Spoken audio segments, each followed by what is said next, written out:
for Nigeria to change course, finally, and start moving in the right direction. All right, thank you very much, sir. It's no more news that you are contesting to be the president or the next president of Nigeria. Why do you think people should vote for you?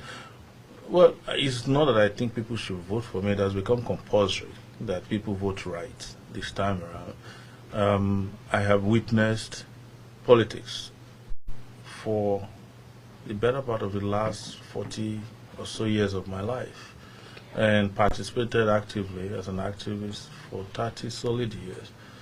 And I have never enjoyed good governance, except when I was out of Nigeria for 20 years. So if you take 20 years out of my 52 years of life, Nigeria has wasted the rest.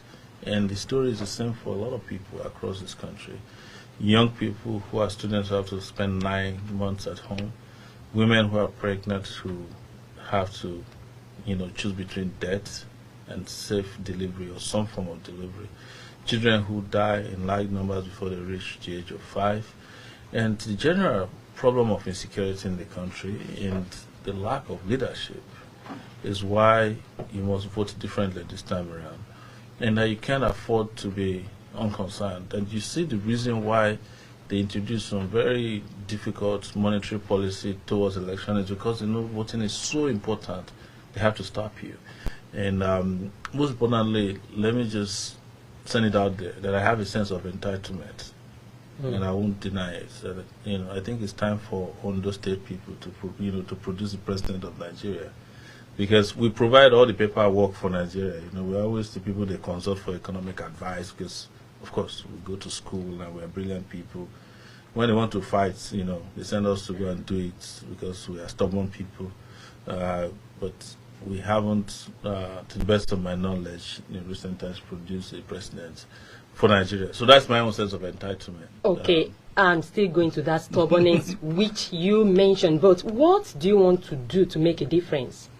Well, there's a lot of things I want to do, and there's so many of them that I've tried to do outside of government. I started out as a student activist in the 90s when Nigeria was going through the most difficult period of decision in its life. There was a need for transition from military rule to civilian rule. And I was one of the few young people who stepped out at that time, including one of our stubborn brothers, Chief Gani Fawemi. And I want to say this, it's very important that we're talking about Chief Gani Fawemi. Nigerians had an opportunity to vote for him in 2003. There was no excuse they didn't give. He doesn't have experience, he's too stubborn, he's too clean, he doesn't listen, he doesn't respect authority. And then when Gani died, everybody said, oh, he's the greatest person that ever walked the surface of the earth. Same thing with Chief Obafemi Awolowo. He came, gave us free education in this state. When it was full time for him to win, Ondo people went and brought a candidate in this Akure who tried to defeat free education. Not all of it. And another thing that we must know about this state, and I'll say this again, is that every republic that has had problem ended in Ondo State. 1983, it was here that they ended the First Republic. The Second Republic, the Third Republic with Abiola, the biggest fight of it came from Ondo State indigents all over the country and all over the world. So anytime we talk about Ondo State, don't forget the very strategic importance of the state in bringing about peace and sometimes war. Okay. All right, thank you very much. Now back to that stubbornness, still what you're talking about. Stubbornness. How will it be to have a president who is said to be stubborn? Well, a stubborn president is not an irrational person. Maybe what people say when they say people in Ondo State are stubborn, that I've gathered all over the times I've heard about stubbornness, is that Ondo State people will not follow you to go and steal, right? They will not allow you to cheat them. And if you cheat them, you can't go back to sleep. They will keep petitioning you until they get justice. And they would ensure that what they believe in is done right. That's what they say Ondo State is stubborn for. We're not stubborn just for the sake of just being a coconut head. We're stubborn for the right reasons, principled people. And I can say categorically that that population is reducing on a daily basis, because you now have Ondo State people who also follow them to Abuja to go and steal. You have Ondo State people who get arrested by EFCC, for doing terrible things. You have Ondo State people who get contracts and don't implement them. But we are still the last standing principled people in Ondo State, and I'm very, very happy to say it. Even when I travel out of the country and they ask my country where I come from, I say very quickly, I'm from Nigeria and Ondo State, because it resonates with people. All these are principled people.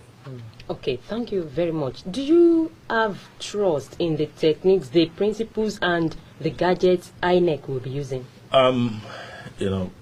I shouldn't be saying that I don't have trust because I'm contesting, but the truth is that I'm very skeptical about their level of preparedness. I understand technology enough to know that Beavers would fail if it needs to fail. It failed them in Osun State. That's why they canceled the election there. And I also believe that machines rely on people to work accurately.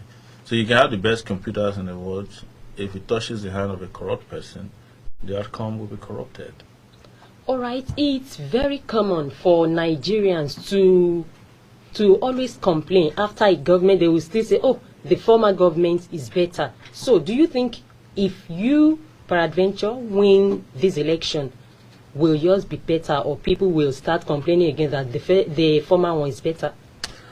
They are not complaining that the former one is better because they are not better. It is because every successive government have done worse than the last. And that is what I'm here to change, is to ensure that you have real government. We have not had real government in this country. And it's important that we set up a real government that caters to the needs of our people, that address fundamental issues affecting Nigeria. There are so many easy things to do in Nigeria, what we call low-hanging fruits, that if we did it, people would be wondering, was I in Nigeria last year? Because if suddenly in this country you turn on electricity 24 hours, and suddenly, teachers don't go strike anymore, you start having classrooms that are as cool as your studio, and they have facilities, toilets, they have sporting facilities, they have gymnasium. People will be asking, how come we never had this? But as the Yorubas, we say,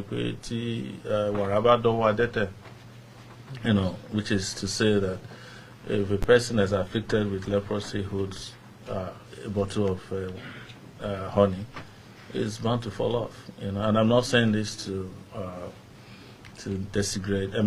denigrate people who have such conditions, because they didn't cause it upon themselves. But it's a Yoruba adage. All right, thank you, sir. Looking at the economic situation of Nigeria this present time, what will you do to make a difference in the economic situation, especially this issue of Naira, cashless policy and all that? One is to actually have an economic system. Nigeria's economic system is trial and error. We can't even call it economics. What is Naira? Naira is Nigeria's legal tender. Any one of you that have ever been to a high school before, a secondary school, we know the qualities of legal tender. One of it is that Naira money doesn't expire. A legal tender doesn't expire. It's available. It's recognizable. It's acceptable. But Nigeria Nigeria doesn't have a legal tender as we speak, because most Nigerians don't even recognize the legal tender. They don't accept it. It's not available, and it has expired.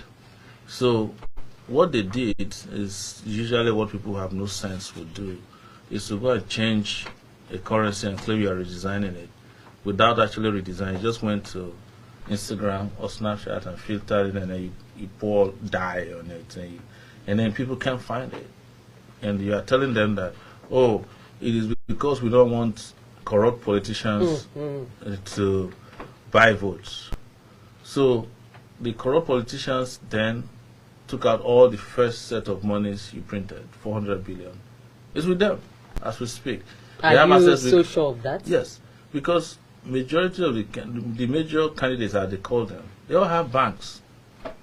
One of them, has 3 banks. The second, I know all of them. We are all presidential candidates. They're not complaining because they have access to the money. But it's these poor people who have 10,000, 15,000 naira in the bank, all their life savings, who can't get it. But according to it, they said they did not release much just because of to avoid vote buying. So, if you want to sell your vote, you really want to sell it, can't you sell it by barter?